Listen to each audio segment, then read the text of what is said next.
Toliver's Secret, Chapter 4. I will explain to you what this is all about, said Grandfather, and then you can decide what to do, Ellen. I hear a lot of talk among the British officers in my shop. I hear a lot in the tavern, too. I have information that must get to General Washington by tomorrow night at the latest.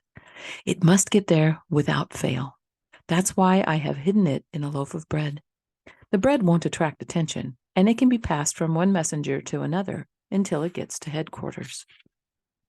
With a frown on her face, Mother jumped up from her chair and stood in front of him. How could a message be that important now? She protested. It's only 2 weeks until Christmas, and the officers are planning to stop the war for Christmas. I know they are. Grandfather scowled at her. And how could you know that, pray tell? Why, said Mother, people all over New York are having parties and balls for the officers. I hear that hundreds of fruitcakes have already been made, and thousands of candles. That's what I heard when I went to the candle shop. Grandfather shook his head. His face, usually so pink-cheeked and jolly, looked gray and drawn. And General Howe loves parties, Mother pressed on eagerly. They all love parties. I know there won't be any fighting at Christmas time. Grandfather's eyes were grim. Nevertheless, this message is very important. Our army has been defeated time and time again for months. He pulled his foot from the pot of water and sat up. Why, he exclaimed, the British brought 30,000 men, 3 times as many as Washington had. He swung his leg over the side of the couch as if in his eagerness to do something for Washington's army he was ready to start. Whatever information we patriots here in New York can send him about the British is important. The only way we can win is by using surprise and cunning and determination. He started to get up, but his foot touched the floor and he groaned and fell back on the couch. He looked at Ellen intently. Can you understand what I have been telling you? I think so. Ellen could see that Grandfather was very serious about the need to send his message. She, too, had been worried about all the news of lost battles and retreats, especially since Ezra was with that army. She remembered how joyous everyone had been last July when they heard about the Declaration of Independence. There had been bonfires on the village green, and singing and dancing in the streets. And then the British army came to New York, and there had been 3 months of defeat. If you understand how important it is to take the message, Ellen, I'll tell you how it can be done, and then you are to decide. Ellen listened and didn't say a word. You walk down to the docks near the market house and get on a farmer's boat or an oysterman's. They come over early every morning and they go back to Elizabethtown at 11 o'clock. Elizabeth is a very small town. When you get off the boat, you'll find the Jolly Fox Tavern without any trouble. My good friend Mr. Shannon runs the tavern, and you give the loaf of bread to him. That's all there is for you to do, Ellen. The Shannons will welcome you and take good care of you. Sailing across the bay didn't seem so hard. It was finding a boat here in New York and asking a stranger for a ride that worried her. How could I find the right boat to take me? She asked. She didn't intend to go, but she thought she'd ask anyway. The docks are right near Front Street, where we walk on Sunday afternoon. The farmers and the oystermen tie up their boats near the market house. They are friendly people, and they often take passengers back to Elizabethtown since the ferry boats stopped running. I'll give you money to pay. And how would I get home again if I should decide to go? She said in a very low voice. Oh, the Shannons will put you on a boat early in the morning. Then you'll be back here by 10 o'clock. Does Mr. Shannon take the bread to General Washington? She asked. No, he gives it to a courier who will ride part of the way. Then he'll give it to another courier who will ride through the night with it. And finally, a third man will carry it to the general in Pennsylvania. Ellen thought about the messengers riding alone through the countryside to carry the secret message. She wondered how it felt to be all alone among the British soldiers. Mother interrupted. It's too much to ask of her, Father. She's only 10. Her father reached out and squeezed her hand. Abby, dear, he said, I know you are distressed because of all that has happened this fall, but don't make the child timid. We all have to learn to do things that seem hard at first. A child can't start too early to learn that. Ellen knew her grandfather wouldn't send her if he thought she couldn't do it. Now that she thought it over, she knew that if she walked carefully, she could remember the way to Front Street, and she would have money to pay for the boat. She had liked sailing across the East River when she and Mother had taken the ferry boat from Brooklyn to New York last November. Perhaps it wouldn't be too hard. But what would I do if I got lost? If you lose your way, just speak up and ask someone for directions, said Grandfather. You're sure there is no one else to take it for you, Grandfather?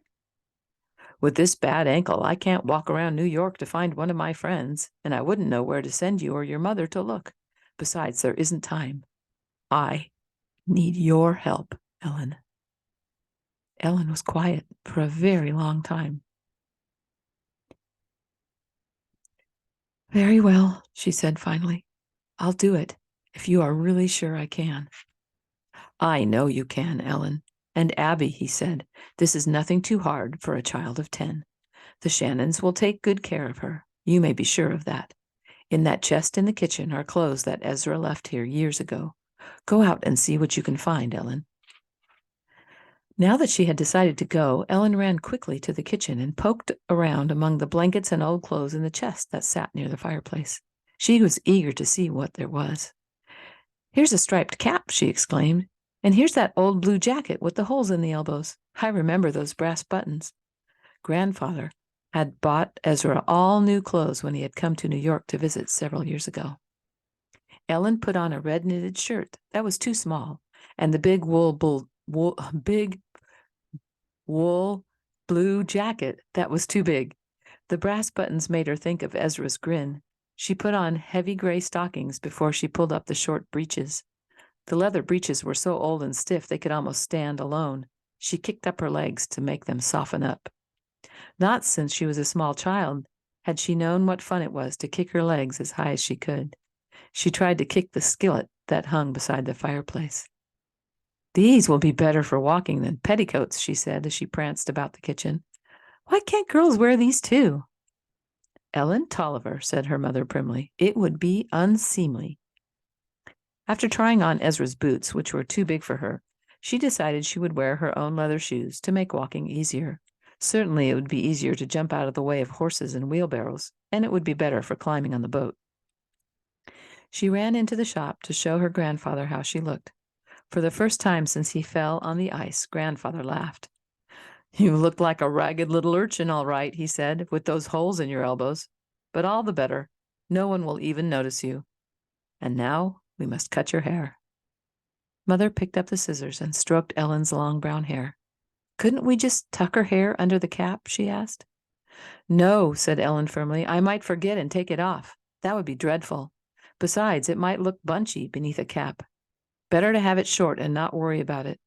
She remembered her friend Lucinda, who had short hair with a band of ribbon around her head. Lucinda looked very pretty with short hair. Cut it off, she said impatiently. Grandfather smiled from his couch. You'll do right well, Ellen, he said. Tie a pigtail in back with a cord and then just snip off the part that's too long.